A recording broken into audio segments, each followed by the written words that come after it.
জিবরিল আমার পরে উম্মতকে কে দেখা রাখবে? লানত আমাদের জিন্দগি,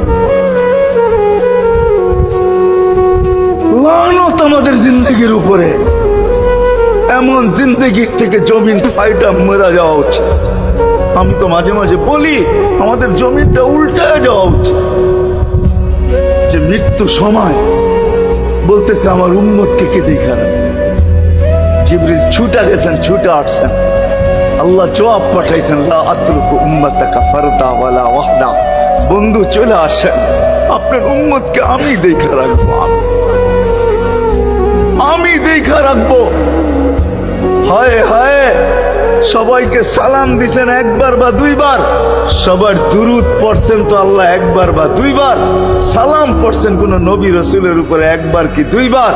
আর বন্ধুর সালাম প্রতি জুমা ইমাম আছে, খতিব আছে, ইমামরা একটা আয়াত পড়ে কোরআনের, ইন্নাল্লাহা ওয়া মালাইকাতাহু ইউসাল্লুনা আলান নবী ইয়া আইয়ুহাল্লাযীনা আমানু সাল্লু আলাইহি ওয়া সাল্লিমু তাসলিমা। এই আয়াত আমাকে অনেক কিছু বোঝায়।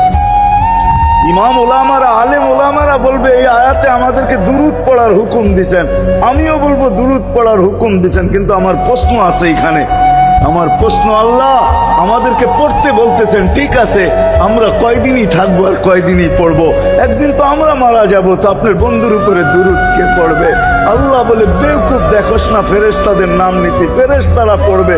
আমি যদি আল্লাহকে উল্টা প্রশ্ন করি, একদিন তো ফেরেশতাও থাকবে না, মালাকুল মউত মারা যাবে। আপনি আরশের নিচে লিখেই রাখছেন, ইন্নী কাতাবতুল মাউত আলা মান তাহতা আরশি আল্লাযী হাইলা ইয়ামুত ফাহুয়া ফাওকা আরশি। আমার আরশের উপরে যে সে চিরঞ্জীব, যে নিচে আছে তাকে মৃত্যুর স্বাদ পান করতে হবে।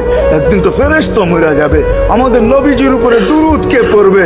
আল্লাহ বলে, গন্ড মূর্খ, তুই দেখোস না প্রথম আমার নামটা আল্লাহ লেখা আছে, ইন্নাল্লাহা, আমি আল্লাহ পড়তে থাকবো, আমি আল্লাহ চিরঞ্জীব, আমার বন্ধুর দুরূদ কখনো বন্ধ হইতে দেই না আর দিব না।